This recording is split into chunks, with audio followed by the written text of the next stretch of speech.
Let's talk about money in Australia. Not the kind you see in political speeches, not the shiny economic indicators that make headlines. I'm talking about your paycheck, the one that hits your bank account every week or fortnight, the one you quietly celebrate, even if you know most of it is already spoken for. Because here's the truth. Australia has one of the highest average wages in the world, and yet millions of people here live paycheck to paycheck. That contradiction? That's what we call the paycheck illusion. It's the idea that you're doing well because you earn well, but in reality, you're standing still, financially stuck, and worse, financially vulnerable. So in this video, we're going to unpack the illusion. We'll dig into the numbers, challenge some long-held beliefs, and explore why earning more in Australia doesn't always mean living better. Let's start with a simple question. Are Australians really earning a lot? According to the Australian Bureau of Statistics, as of 2024, the average full-time weekly earnings in Australia sit at around $1,900, which adds up to approximately $98,800 per year before tax. At first glance, that figure sounds impressive. In fact, it places Australia among the top earners globally. For context, the average salary in the United Kingdom is about £35,000, and in the United States, it hovers around 60,000 US dollars. So yes, on paper, Australians appear to earn more than their international peers. But here's the catch. Averages can be misleading. They're heavily skewed by high-income earners, CEOs, specialists, consultants, who pull the numbers upwards. That's why economists often look at the median income instead. And the median full-time salary in Australia is closer to $1,450 per week, or roughly $75,400 per year. That's a better reflection of what most people are actually earning. Half of Australians earn below that amount. Now consider those working part-time, casually, or in insecure gigs, a rapidly growing segment. Their earnings are far lower, with many struggling to hit even $40,000 a year. Still, $75,000 sounds decent on paper, right? So why do so many Australians feel broke? Let's dig deeper. The answer isn't in what you earn. It's in what's left after life takes its cut. The average Aussie salary is only half the story. You might be earning $1,500 a week and feel like you're doing okay, until the end of the month rolls around and you check your bank account. Once again, there's nothing left. No savings, no buffer, no progress. And you sit there asking yourself the same question. Where did it all go? You didn't splurge on luxury items or exotic holidays. You didn't buy a new car or book a flight to Europe. You just lived, paid rent, bought groceries, filled the tank, covered a few bills, and suddenly, it's all gone. That's the illusion at work. On the surface, Australian wages seem generous. They create the appearance of financial health. But under that surface, the cost of simply existing in Australia has quietly, and in many cases dramatically, outpaced wage growth. And that's where the real pressure begins. Let's talk housing, because that's where the paycheck illusion hits hardest. In 2024, Sydney's median house price has soared past $1.6 million, making it one of the least affordable cities in the world. Melbourne trails at $1.1 million, and even Brisbane and Perth, once seen as cheaper alternatives, now sit above $700,000 for a modest home. For the average worker, the dream of owning a house is fading fast. You'd need a six-figure deposit, a massive mortgage, and nerves of steel just to compete in today's market. But renting isn't much better. CoreLogic reports the national median rent hit $627 per week in 2024, a 30% increase in just 2 years. If you're taking home $1,500 a week and spending $600 on rent, that's 40% of your income gone before anything else. And let's be real, $600 doesn't get you luxury. It might be a small apartment with peeling paint and a broken intercom. Then come the non-negotiables: electricity, groceries, petrol, insurance, internet, and childcare. These aren't luxuries. These are survival expenses. Yet every one of them has increased sharply over the last few years.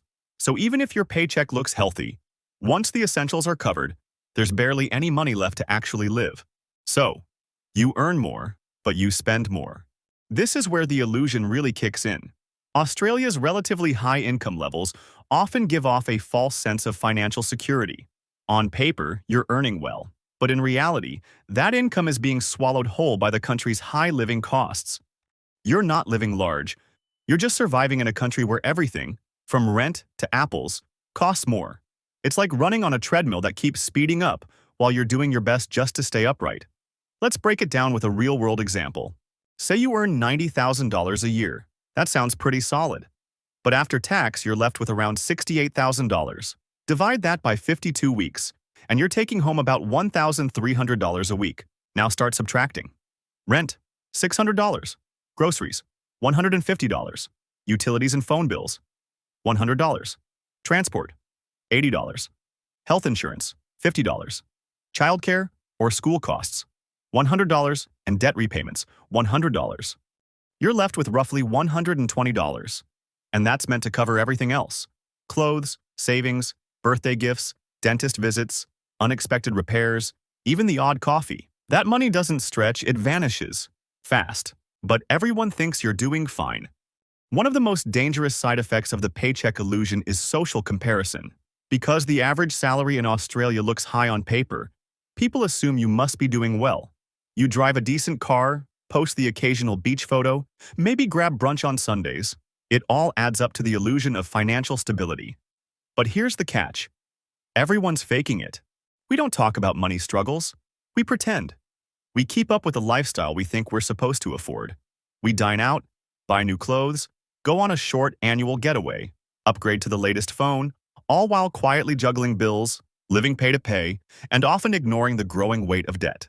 In reality, a lot of the middle-class comfort is funded by credit. In 2024, the average Australian household debt sits around $261,492, one of the highest in the world relative to income. A huge chunk of that isn't mortgage debt either. It's credit cards, personal loans, buy now, pay later schemes, and car repayments. We're not rich. We're just leveraged to the edge, trying to maintain a lifestyle we can't actually afford while pretending everything is fine. Superannuation isn't saving you. At first glance, Australia looks like a nation of great savers. Just point to superannuation, the 11% of wages that workers are automatically putting away for retirement. That's a solid system, right? Sure, in theory. But here's the uncomfortable truth. Super isn't saving you today. It's locked away until you're in your 60s, long after the cost of living crisis, rent hikes, and surprise dental bills have hit. You can't use super to pay for groceries, fix your car, or cover a sudden job loss, unless you're facing severe financial hardship, and even then, access is limited. It's untouchable. Meanwhile, the reality on the ground is far grimmer. Most Aussies don't have a proper safety net. According to surveys, a significant portion of Australians have less than $5,000 in personal savings. Many couldn't handle a $1,000 emergency without borrowing, turning to credit cards, or dipping into buy now, pay later options. So yes, while billions sit in super funds across the country, it's cold comfort for people struggling to make it to next payday. Retirement might be sorted, but the present is on fire. We're also witnessing the rise of something that once sounded impossible: the working poor. You've got a job, maybe even a full-time one. Some people are juggling two or more. You show up, work hard, pay taxes, and do everything society says you should. But by the end of the week, you're still broke. Not because you're reckless with money, not because you don't try, but because the numbers simply don't add up anymore. According to the Australian Council of Social Service, ACOS, 13.4% of Australians now live below the poverty line, and almost half of them are employed.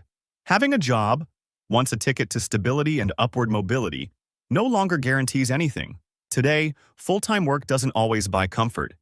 It buys exhaustion, mounting bills, and the constant anxiety of not being able to cover the basics. You're not lazy. You're just living in an economy where working hard doesn't pay like it used to. What makes today's paycheck illusion so much more dangerous than it was 10 or 20 years ago comes down to a powerful combination of economic shifts that have quietly reshaped everyday life. First, there's wage stagnation. While house prices and living costs have exploded, wages have largely flatlined. In fact, once you adjust for inflation, many Australians are earning less in real terms than they were a decade ago. At the same time, asset inflation has created a brutal divide. If you already own a home or have investments, your wealth has likely grown. But if you don't, you're falling further behind with each passing year. The door to ownership keeps closing. And then there's the rise of insecure work. Casual roles, short contracts, gig jobs. which are becoming the norm, not the exception. Even people earning six figures can't always count on a stable income. The old assumption that a steady job equals a secure life no longer holds true. But isn't Australia still better off than most? Yes and no. On many fronts, Australia performs well. We've got a relatively strong welfare system, a public healthcare system that mostly works, and unemployment rates that, on paper, remain low. Compared to many parts of the world, it's not a bad place to live. It's not a failed state. But that's precisely where the illusion creeps in. The belief that high average incomes automatically equal prosperity is misleading. A six-figure salary might once have guaranteed comfort. Today, it often just masks financial fragility. You can earn well, work hard, pay your taxes, and still feel like you're barely holding it together. One unexpected bill, one job loss, one rent increase, and the whole house of cards can start to wobble. That's not about poor budgeting or individual failure. It's a structural issue, a system that's increasingly skewed, where hard work doesn't protect you the way it used to. The promise of economic security in exchange for effort is fading. So what can be done?